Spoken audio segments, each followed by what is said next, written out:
Irish case of death by spontaneous combustion. Taken from the BBC News website, West Galway coroner Dr. Kieran McLaughlin has decreed the death of an elderly gentleman to be attributed to spontaneous human combustion. The doctor said he'd attempted to find another explanation, but was unable to do so. A man burned to death in his home died, according to the doctor, as a result of SHC. The doctor said that it was the first time in 25 years of investigating deaths that he'd recorded such a verdict. The man, Michael Flaherty, was 76 and he died at his home in Galway on the 22nd of December 2010. An inquest in Galway on Thursday just gone heard how investigators had been baffled as to the cause of his death at his home in Clairview Park, Ballybane. Forensic experts found that a fire in the fireplace of the sitting room where the badly burnt body was found had not been the cause of the blaze that killed the gentleman in question. The court was also told that no trace of an accelerant had been found and there had been nothing to suggest foul play. What do you make of it, Nathaniel? Strange one, this. It's certainly an unusually interesting bit of news that we're discussing this week, Richard, I have to say. When I first read about it, I have to say my first instinct was what you'd be thinking, and I dread to think what opinions you might have for us this week on this incident. What I might be thinking? Yeah, I mean, maybe you consider it was some sort of divine retribution as he was Irish, or maybe he once went on a date with a black woman. Gay fantasy, pact with the devil. And I shudder to think of what opinions you've got for us this week, Richard. But getting past that just for a moment, surely even a dunderhead such as yourself can't help be captivated by the sheer science of it, surely. The only common denominator between these kinds of incidents is that they all seem to happen near an open fireplace or a chimney. Fascinating stuff, I have to say. It just paints a picture of some kind of evil Santa Claus bringing a sack of fire and brimstone instead of presents. It's an unusual phenomenon, Richard. Have you got to say? Or alternatively, it's a spark comes out of the fireplace while the person's asleep on the chair nearby the fire, sets the clothes on fire, bang, woof, before you know it, they're ablaze. I think that's pretty unlikely. That's pretty unlikely. I think that's pretty It's more likely, in your opinion, that a body just combusts automatically. That's more likely. I don't have any... Is that what you're saying? Can I let me talk, man? Go on. I think it's... How do I put this? I don't have an opinion on the likelihood of it, I suppose. Because I just know absolutely nothing about the nature of what spontaneous human combustion is. But I think that to examine it from a purely scientific viewpoint, to imagine a spark leaps out of the fire and burns a man so badly that he's unrecognisable. I don't know, I just can't buy it somehow. I know it's probably an all left kind of brain way of looking at it. It is the most likely, but I'm just not buying it with you. Have you never heard of the wick effect? Not until now. The wick effect, this is a phenomenon scientifically proven. As the body catches light, the fat starts to melt. Just as a candle drips wax, the fat from the body drips, intensifies the heat. The process keeps going round and round and round in a cycle till the heat is so intense, all that remains are the hands, the feet, and the head. Is this another one of your preposterous theories that you've just made up at the top of your head? Every first year GCSE student knows about the wick effect. I don't know about it, Richard. Well, we can go back to the difference in the class of schools we went to, if you like, Nathaniel. But I thought you were done with that. I think you're back to deserts in the States and stuff here again, aren't you? This gentleman, there's two possibilities here, Nathaniel. There's no more than that. There's only two possibilities. Either the spark came out of the fireplace. You must have seen that. You're saying this as if it's something absolutely otherworldly. An open fireplace every so often issues forth a spark. But it's a spark. Or an ember. It's a spark. A spark will bounce off you like a tennis ball would bounce off you. It doesn't ignite you into raging flame.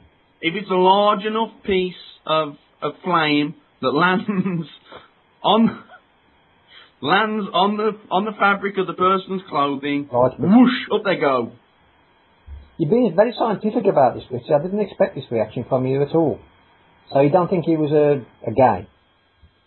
No, I certainly, I don't know, he might have been. He might have been a gay. He wasn't Nathaniel, but I don't know.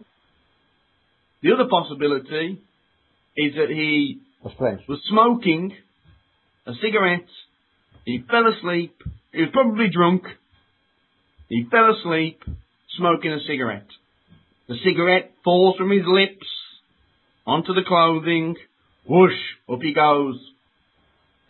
Again, I think we're advanced enough on pyrotechnics and all different scenarios of arson. I think the firefighters would have spotted that very quickly, Richard. Not when you take into account... Are you not listening to a word I'm saying? I try not to. I do these days after me. Not when you take into account the wick effect. This is what intensifies the heat, burns the body so badly that any accelerant, the actual thing that instigated the flame, is utterly destroyed. So there's no proof, there's no evidence. There wasn't. I don't think the article said that there was. It's a very much putting it out. You're saying there was. No, I'm not saying that at all. You're saying there was. Once again, this is a classic little bit of Shittlebob putting words in my mouth. I've just said that I don't know what caused this incident. I have no real opinion on it, but it's just a very, very interesting article to read about. You're backtracking now, Nathaniel. You're backtracking because you know I've got your bank to rights. You believe in this nonsense. You believe in it. But listen up. You also believe in homeopathy. So I think we can all make our own judgments about how much your opinion's worth. Different topic. That's maybe for another week. No, I'm not buying your argument. If you dilute something down to the point where it doesn't exist, well, guess what? It doesn't exist. Spontaneous human... Just the same as this. Oh, here we go. Spontaneous human combustion implies that it's a very quick, intense process. And here you are thinking that it's a fat man with a cigarette. It's the wick effect. What is it about this that you're not understanding, Nathaniel? You're not the sharpest tool in the box, I must admit, but you're better than this. I'm very wary of you, Mr. Shittlebob, because you do come out with some outlandish things. So I have to treat a lot of your comments with the disdain they deserve. And this may be one of those. Now, the coroner, in this case, is clearly, utterly incompetent. Because? He's Irish. Ah, there we go. I was waiting for the Irish angle.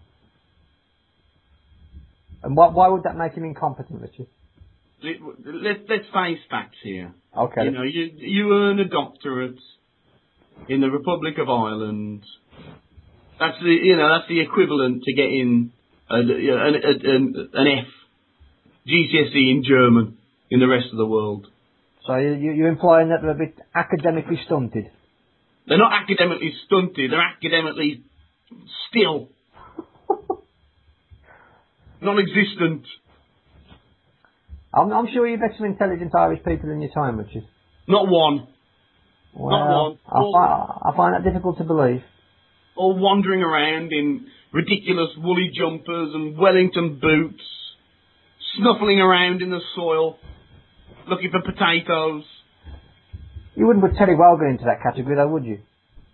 He's not Irish. Terry Wogan isn't Irish, he's Welsh.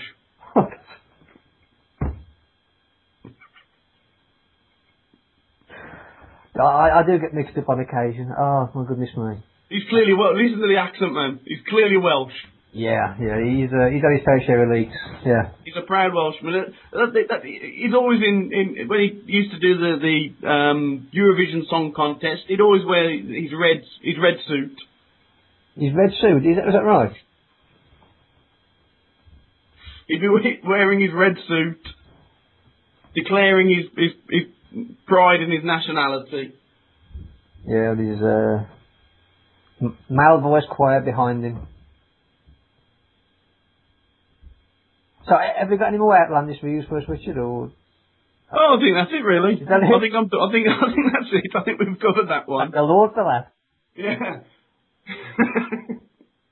Now, I said something at the end of last week's podcast, Nathaniel, that well, I don't know how to really address this issue because I'm most uncomfortable about what happened. Which comment you're alluding to? Well, the declaration of your love for me, was that it? I'd been reminded of a traumatic incident in my childhood, and emotions were running high, and I may have made a foolish admission's too strong a word, but a foolish statement, which I hereby retract and apologise for any awkwardness that it may have caused. It didn't cause me any awkwardness at all. I have to say, I was most flattered even. I think we got a true glimpse into the real soul of Mr. Shittlebob. It was a gentle sop of a man. And you revealed yourself, and that's fine. But rest assured, Nathaniel, my emotional equilibrium has been restored, and once more I find you to be a revolting entity. The mask is back and firmly in place. And that's all from Passive Aggressive Film Reviews this week. We'll be back next week, when once again we'll tackle a movie on current release, delve back into the archives, and discuss something topical in the news. Goodbye. Goodbye.